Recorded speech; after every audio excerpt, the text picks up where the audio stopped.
Let me welcome all of you to the Institute this morning. I think it's fair to say that the eyes of the world are on the European economic situation this week in particular, as the IMF and World Bank hold their annual meetings here, as the G20 finance ministers meet, and as many other sessions take place, assessing the prospects for Europe, the economic outlook there, and particularly the ways in which the European authorities are addressing the debt and deficit problems that are so critical and are having such a pervasive and profound effect on the economic outlook for Europe itself, of course, but through that on the world economy as a whole. The development of the markets yesterday, again so far today, I think are underlining those concerns and the need for forceful response by the Europeans and by the international economy more broadly to the crisis of the day. I think it's fair to say that no one could address those issues more effectively and more authoritatively than our speaker this morning. Commissioner Olli Rehn is the point man for the European Commission on this whole range of economic problems in Europe.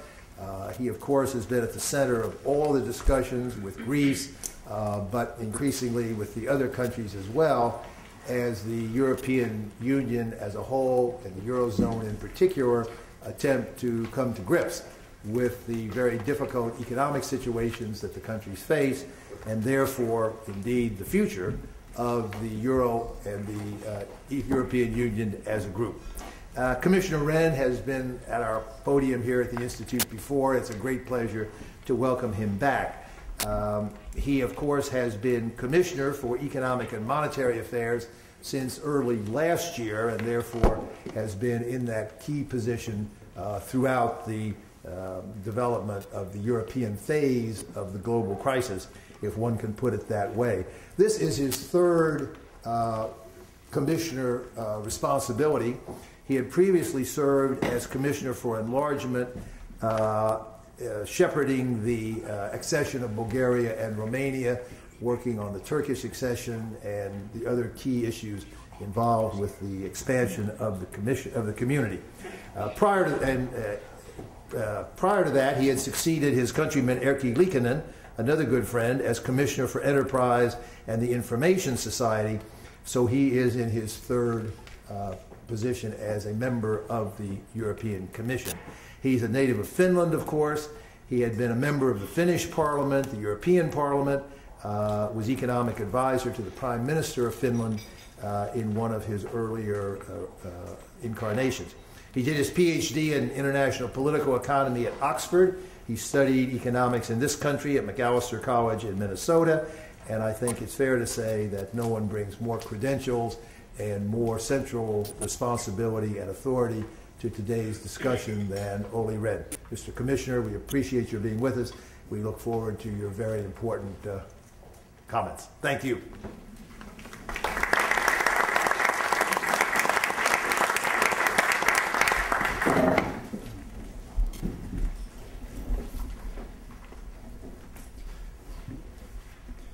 Good morning, ladies and gentlemen, and let me say that it is a great pleasure and privilege for me to address you today here at the Peterson Institute.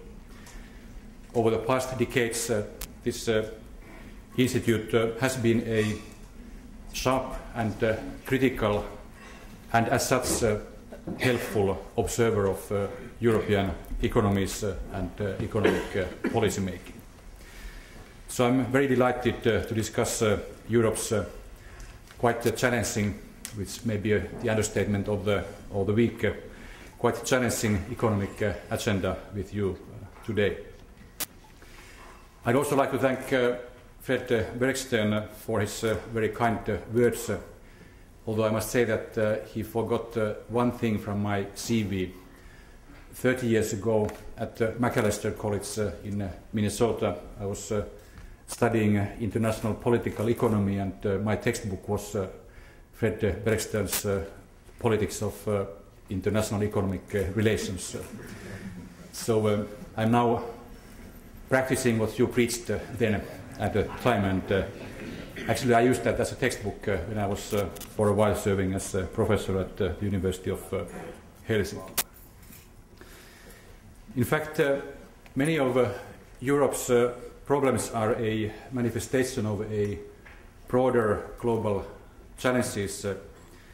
By the same token, it is important for Americans to understand well what's going on in Europe, and perhaps some of our experiences could be useful on this side of the Atlantic too.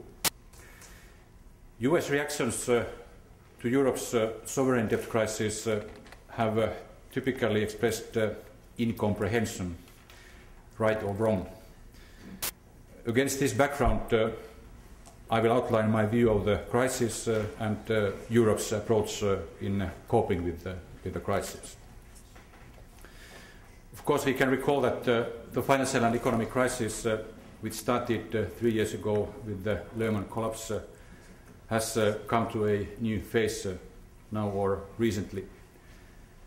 The financial panic in the autumn of 2008 was contained by extraordinary fiscal and monetary policy measures, cutting interest rates to almost zero, pursuing massive fiscal expansion on both sides of the Atlantic and to an extent elsewhere as well, and setting up unprecedented guarantee and recapitalization schemes for banks.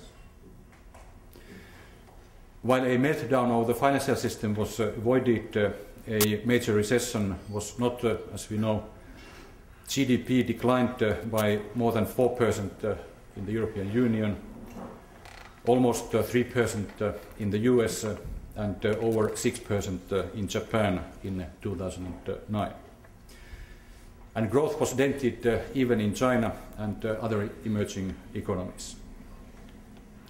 Thanks to the strong global stimulus measures, fiscal and monetary stimulus, and the resilience of the emerging economies, growth resumed already in 2009 and 2010, and the figures were well in the black again. The EU close to 2%, US close to 3%, Japan close to 4%.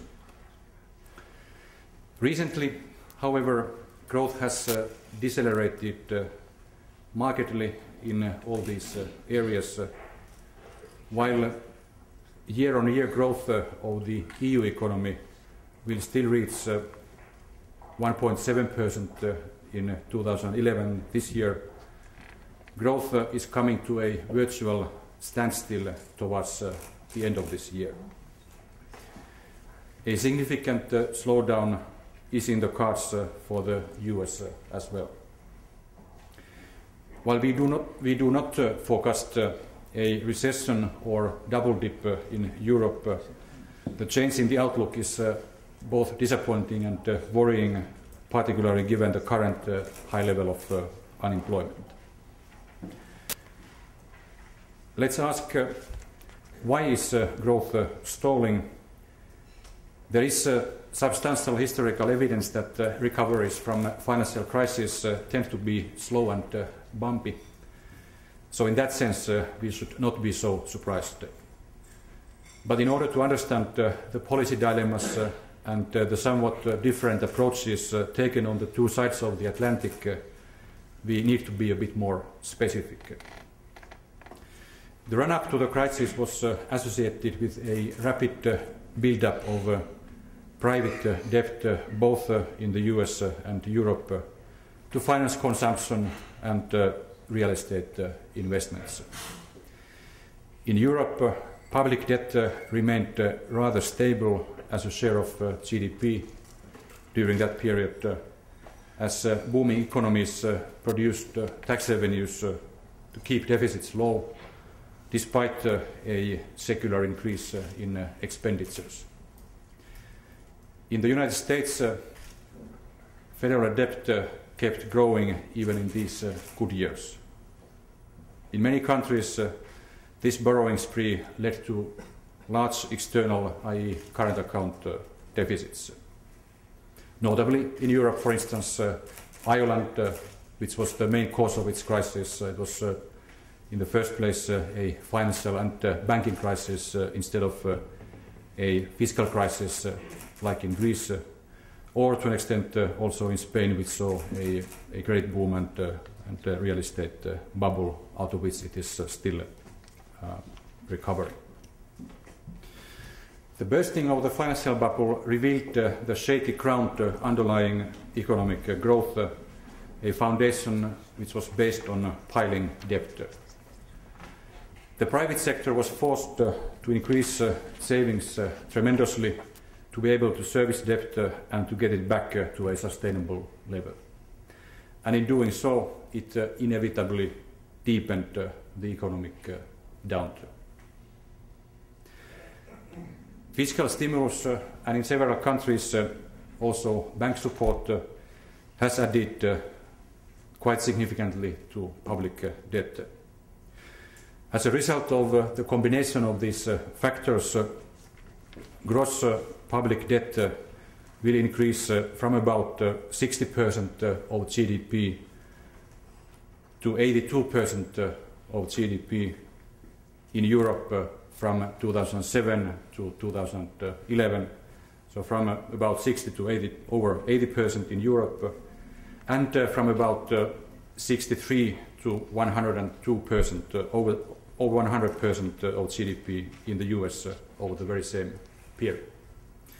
In Europe, this means that in these past 2 or 3 years, we have in fact, as we have seen this piling up of debt levels from 60 to over 80% of GDP, we have in fact wiped out the gains of the previous 2 decades in terms of reducing our public debt. It is obviously necessary to put stop to this accumulation of public debt, and therefore the stimulus measures in both the US and the EU were designed to be temporary. The effects of these measures are now fading. That, in combination with the continued deleveraging of the private sector, is, to my understanding, the main reason, or at least one of the key reasons for the slowdown of US growth. In Europe, the scenery is somewhat more complicated. While the average debt level in Europe is lower than in the US, some member states' public finances are in an unsustainable position. And that's why people are talking about a sovereign debt crisis in Europe. 3 member states, Greece, Ireland and Portugal, have effectively lost access to the private bond markets, and they need to rely on conditional financial assistance from the European Union and the IMF to refinance maturing debt and still existing deficits. How are these countries faring in terms of implementing their programs, trying to restore their economic competitiveness and fiscal sustainability? In Ireland, the assistance program has already stabilized the situation, and markets have reacted quite positively. I'm confident that the Irish are on their way to sustained recovery. Exports are growing, so is industrial production, and we also see a positive turnaround in the current account. It's turning to surplus. Yesterday, we got fresh figures of economic growth in Ireland, and the second quarter of this year in the Irish economy shows plus 2.3% growth year-on-year basis. So I would say there are evident grounds to say that Ireland is turning the page and restoring its competitiveness and returning to economic growth. Also, Portugal, where the program has been in place for just a few months, is on track and making progress. However, it is no surprise that I have to admit that the situation in Greece is much more complex and complicated. Greece has not implemented fully the measures to strengthen public finances and to improve the economy's competitiveness, which the EU and the IMF required as a condition for financial assistance in May 2010. Moreover, Greece's growth performance has been disappointing, and thus the deficit reduction is not proceeding as fast as projected earlier. This has spooked the markets, leading to speculation about Greece's imminent default and/or exit from the euro area. These fears have also had an impact on other countries. Several countries' borrowing costs have increased due to this contagion effect. Given the tight links between the quality of sovereign credit and banking sector help, banks have been affected as well. Because, let's face it, this is essentially a very severe intertwined combination of sovereign debt crisis and banking sector fragilities, and we have to solve not only one but both of these challenges. The intensification and broadening of the sovereign debt crisis has had a significant negative impact on business and consumer confidence. When you add to this the exit from fiscal stimulus and weakening export market growth, it is no wonder that growth has been decelerating or is decelerating in Europe now. What is the right fiscal policy response to the slowdown? The EU position is clear in this regard. We see that the slowdown is no excuse to stop putting our fiscal houses in order. That is necessary to restore confidence. However, this basic orientation means different things for different member states in the European Union. Those countries who are under EU-IMF program and those countries that face market pressures should continue to pursue their deficit targets, nominal deficit targets. This is essential for them to regain and or maintain access to market financing at tolerable costs. At the other end of the spectrum, countries that have better or at least some fiscal space should allow automatic stabilizers to function to soften the blow of the contractionary impulses in their economies. But even these countries should pursue their medium-term fiscal objectives with all credibility to achieve the agreed structural fiscal balance. I know that there are some eminent economists, not least on this side of the Atlantic, who consider this orientation misguided and demand aggressive stimulus instead. My answer to this critique is that in some countries there is simply no room for maneuver. The sovereigns either do not have access to market financing or it is becoming prohibitively expensive. Given the long-term pressures stemming from aging populations, even most of the countries with solid and good market access are in fact well advised to improve their structural fiscal balances. When discussing these different policy approaches of the two sides of the Atlantic, it is important to note that the situation in the US is different. First, as evidenced by bond yields, the US continues to enjoy the trust of the markets despite the recent downgrade, which is largely thanks to the US dollar's position, greenback's position as the top international reserve currency. And maybe something to do also with the more dual semi-Keynesian statute of the Fed. And second, the automatic stabilizers, including social safety nets, are much weaker in the US, which is why more discretionary measures are needed for a given total fiscal policy impulse. In Europe, for every negative percentage point, 1 point, there is around half point automatic stabilizers at work, which is clearly much higher than in the United States. Nevertheless, in the US, two measures should be taken to improve the medium to long-term sustainability of public finances.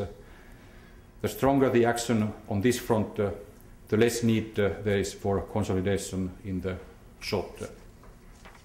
And we wish President Obama and all those who are working towards reaching the fiscal targets in the medium term best of success, because that is indeed very important for the global economy as well. How about the European crisis response then? Crisis management in the EU may have given for some the impression of a rather belated piecemeal and not always well communicated affair. I cannot deny that the decision-making process of 27 member states and 27 different electoral cycles is a rather complex structure, especially when combined with, as it's often the case, unanimity rule. Still, I would argue that we have achieved what we have achieved in managing the crisis is significant, though by no means enough. The immediate financial and fiscal actions to contain the fallout of Lehman collapse were taken in Europe as swiftly and in the same order of magnitude as in the US. As regards addressing the accumulation of public debt, the EU has been very much a forerunner. In recapitalizing the banking system, which is in the headlines today and in the past days, our efforts have been better than their reputation. The stress tests have led to a substantial raising of capital in a preemptive manner. The national governments have made clear commitments to provide financial backstops if needed. And now the most challenging area for us is and has been the handling of the sovereign debt crisis. But we still have been able to reach a number of important decisions to contain this crisis as well.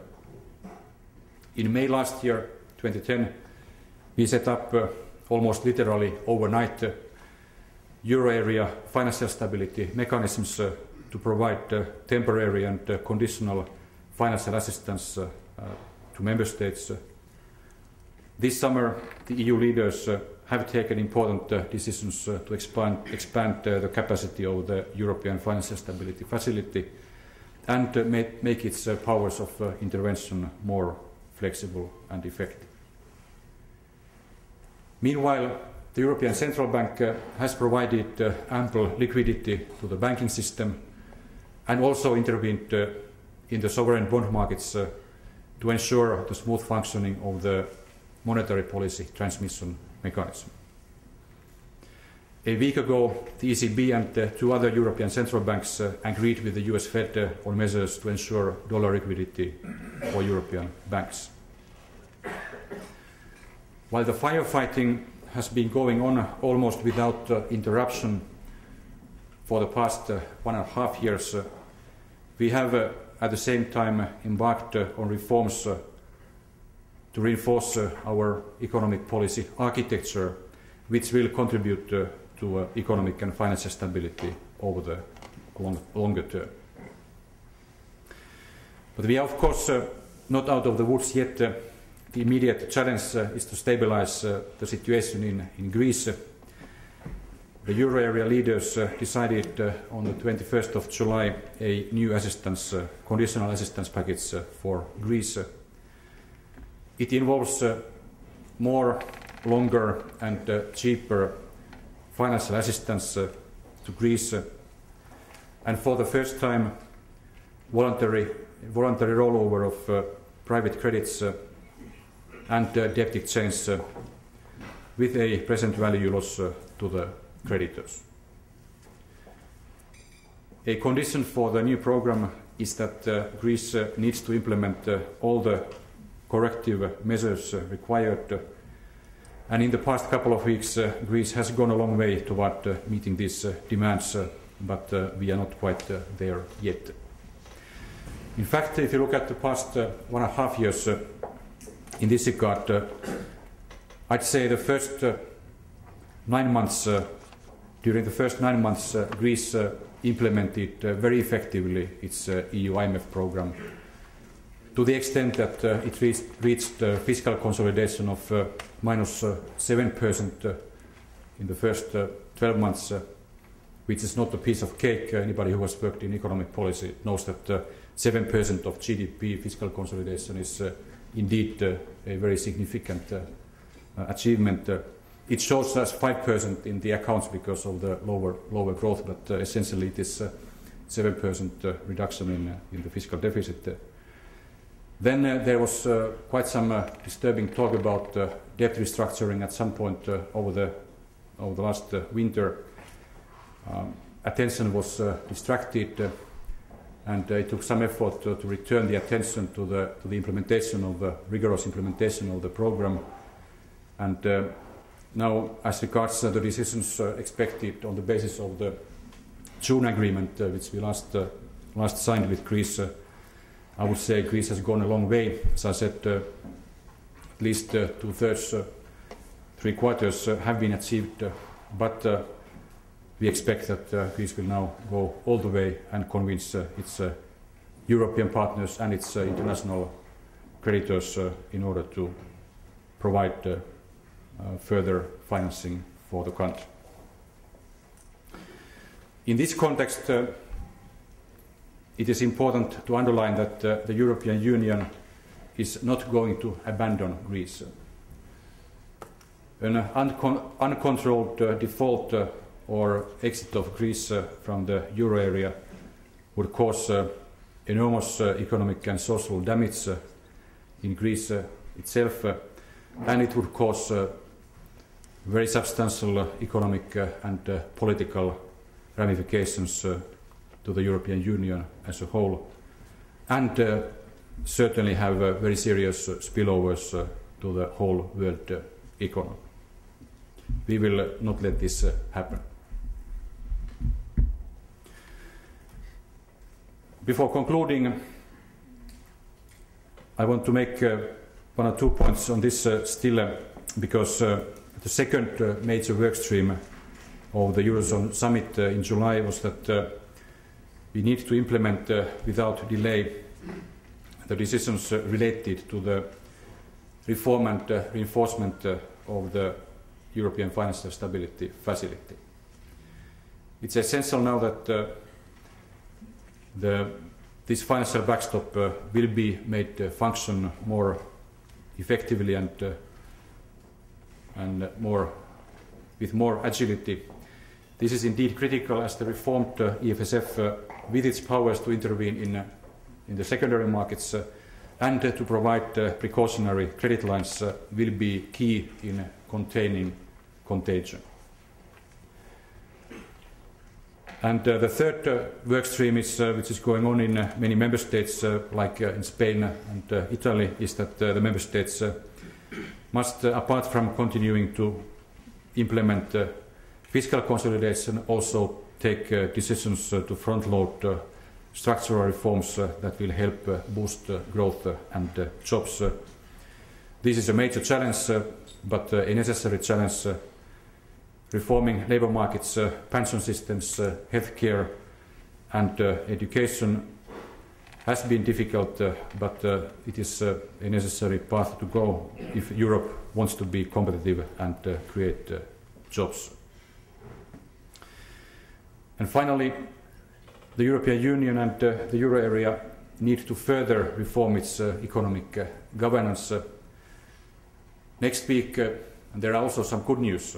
Apart from the Irish growth figures and yesterday's bond issuance by the European Financial Stability Mechanism facility, which went rather well.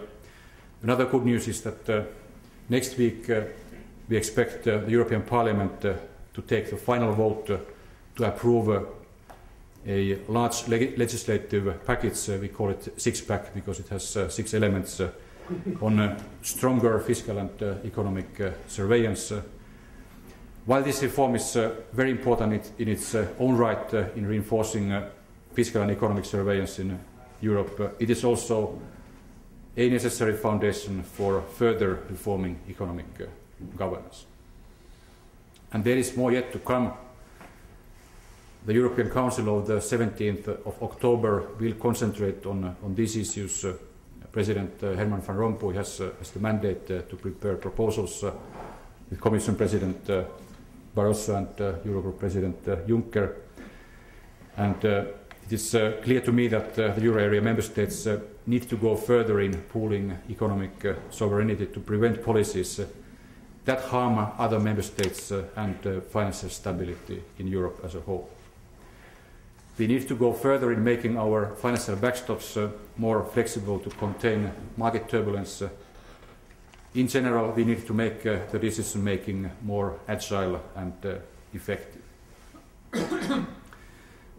A successful strengthening of the economic and monetary union along these lines could also make the consideration of some type of common bond issuance more realistic. The Commission will present a feasibility study on Eurobonds, various alternatives, legal, technical, economic and financial issues related to Eurobonds in the coming weeks. While perhaps not a matter of today or even tomorrow, I see deeper economic policy integration and perhaps Eurobonds as the music of the day after tomorrow, as an expression of Europe's evolutionary road. Ladies and gentlemen, to conclude, it has been said that Europe's economic governance is incomplete, as Europe never had its own Alexander Hamilton, who engineered the US federal economic government only some 220 years ago. Recalling the less than fortunate fate of Hamilton after the deadly duel, there may not have been such a queue for that honor. Or perhaps it is because we do not have a capital city to trade, because locating the capital to Washington or Virginia was part of the deal between Jefferson and Hamilton at the time, which led to the American Eurobonds 220 years ago by nationalizing the debt, which was the origin of the US economic federal government. Be that as it may, Europe is facing a crucial moment now. Maybe it's a Hamiltonian moment in a sense that it needs to take a quantum leap forward in its economic policy integration. And that's the very topical and tangible challenge of our generation in Europe today. Thank you very much for your attention.